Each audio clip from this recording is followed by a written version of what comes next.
Assalamualaikum dan salam Sarawakku sayang, bersama saya Majidah Hamdan. Tumpuan berita, Kerajaan Sarawak menyasarkan 3 juta pengunjung dan penjanaan 7.25 bilion ringgit dalam resit pelancongan pada tahun 2023. Menteri Pelancongan Industri Kreatif dan Seni Persembahan Sarawak Datuk Seri Abdul Karim Rahman Hamzah berkata, ketibaan pengunjung telah mencatatkan peningkatan daripada 235,245 orang pada tahun 2021 kepada 2,27,446 orang pada tahun 2022 sekaligus menunjukkan pemulihan industri pelancongan di negeri ini.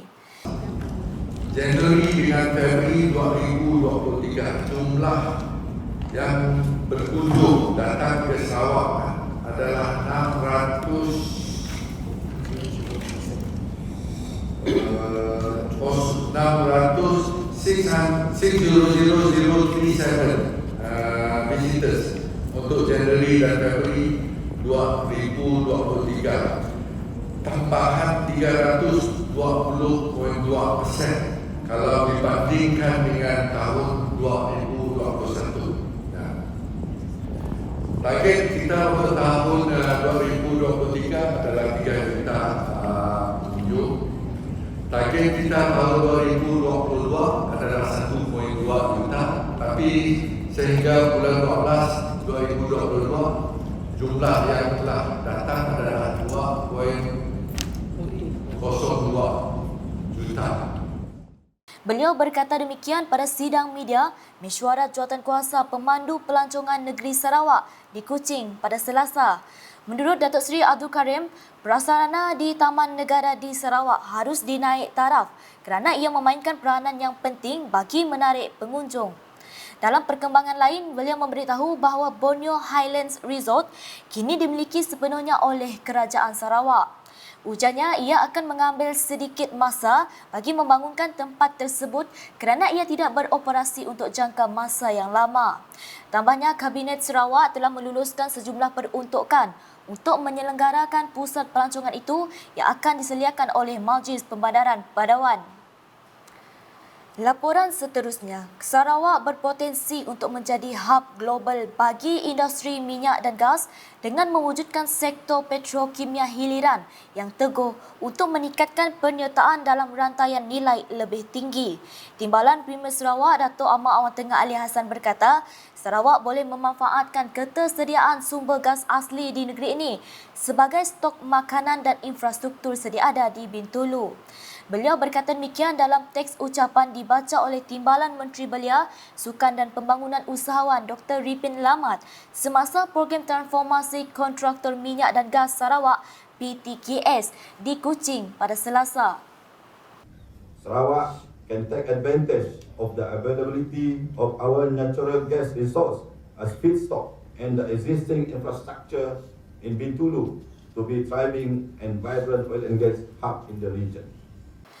Dalam pada itu, Datuk Ahmad Wan Tengah yang juga Menteri Perdagangan Antarabangsa dan Industri Pelaburan Sarawak menjelaskan pindaan Ordinan Pelombongan Minyak 1958 dan pemeteran Perjanjian Penyelesaian Komersial pada 7 Disember 2020 mempunyai sumbangan penting untuk membolehkan Sarawak melaksanakan kawalan kawal selia ke atas penerokaan dan pelombongan minyak dan gas di dalam sempadan wilayah di negeri ini.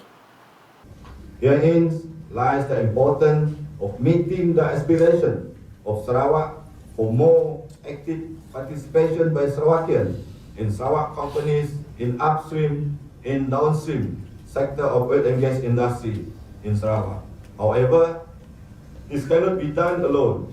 It requires a collective effort from all of us, the government, private sector, local communities, and the business communities.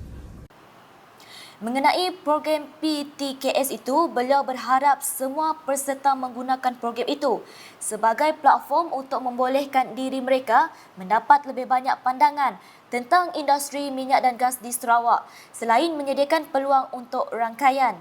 Program anjuran Kementerian Perdagangan Antarabangsa, Industri dan Pelaburan Sarawak, Mintrade dengan kerjasama Suara Petroleum Grup SPG dan Dewan Usahawan Bumi Putra Sarawak DUBS selama 2 hari itu telah menyaksikan penyertaan seramai 100 peserta yang merupakan ahli DUBS Cawangan Kuching. Program ini bertujuan berkongsi mengenai peluang dan cabaran dalam industri minyak dan gas, terutama sebagai pembekal perkhidmatan dan bekalan untuk Petroleum Nasional Berhad Petronas dan Petroleum Sarawak Berhad Petros. Ke paparan berikut, Bandaraya Kuching sekali lagi akan menganjurkan International Energy Week IEW Expo and Summit 2023 yang akan diadakan di Pusat Convention Borneo Kuching BCCK dari 13 hingga 15 Jun depan.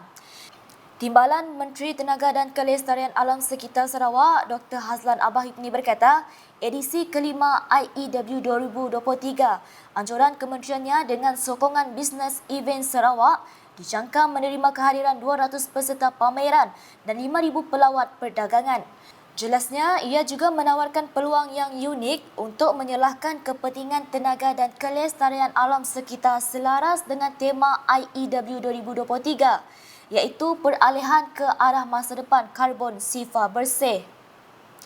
The event will highlight Sarawak's initiative in taking the lead in harnessing its huge sustainable energy resources to power its economy and position itself as a major clean energy hub.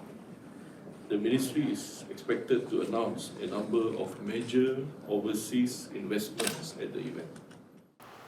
Bercakap dalam sidang media di BCCK pada Selasa, Dr. Hazlan menambah, kunci tumpuan IEW kali ini akan mempamerkan pelbagai inovasi, teknologi dan inisiatif ke arah masa depan yang bersih dan mampan serta teknologi tenaga boleh diperbaharui termasuk solar, hidro dan biogesim.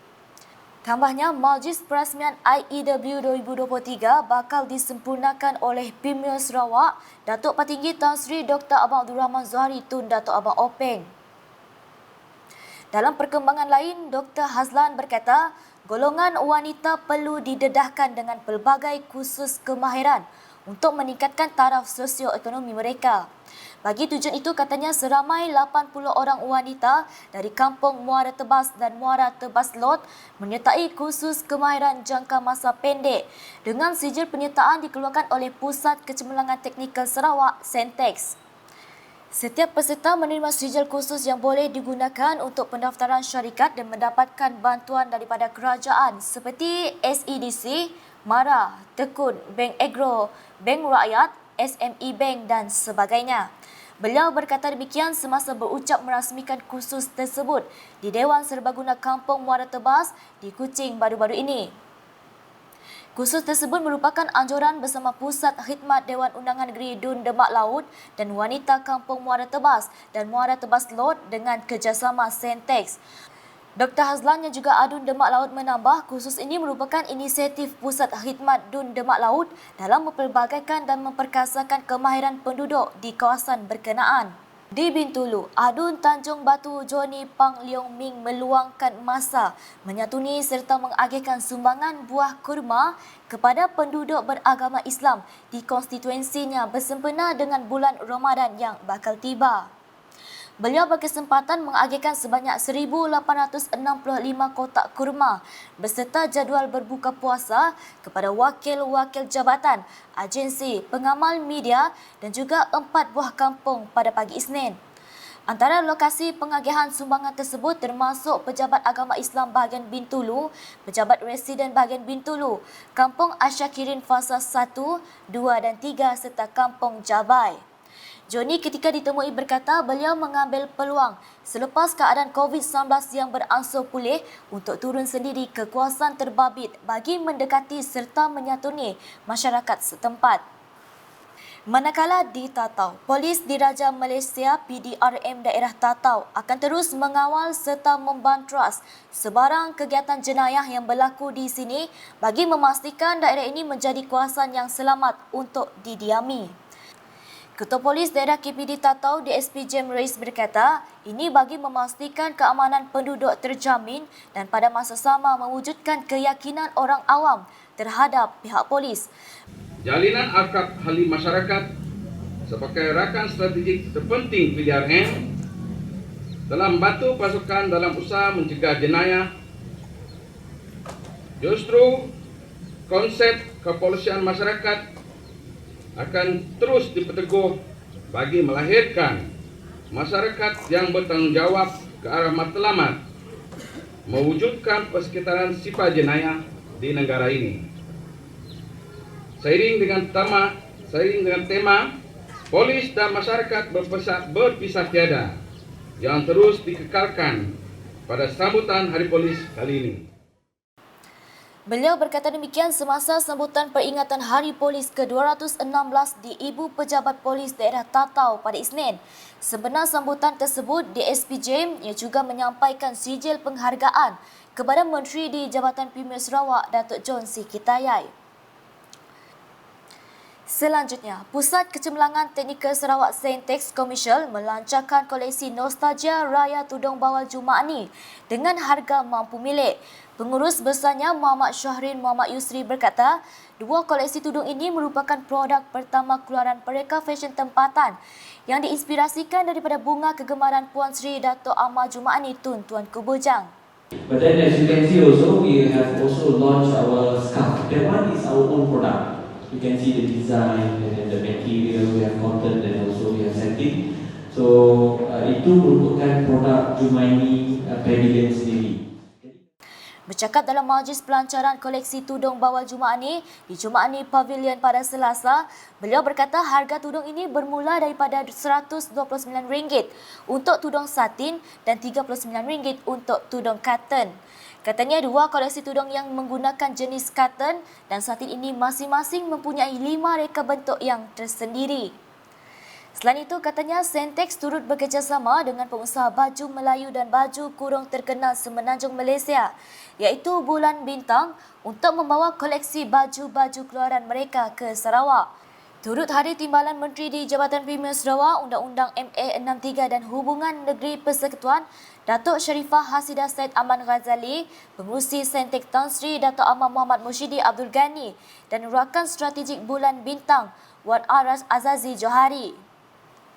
Sekian edisi Tengah Hari bersama saya Majidah Hamdan. Berita lebih lanjut boleh didapati di semua platform media sosial UKAS, termasuk portal ukas.sarawak.gov.my dan UKAS Channel di YouTube. Sebelum mengakhiri buletin UKAS, saksikan sorotan pelancaran koleksi Nostalgia Raya Tudung Bawal Jumaat ni yang dihasilkan oleh Pusat Kecemerlangan Teknikal Sarawak Saintex Commercial di Jumaat ni Pavilion pada Selasa. #Mebafakta, salam UKAS.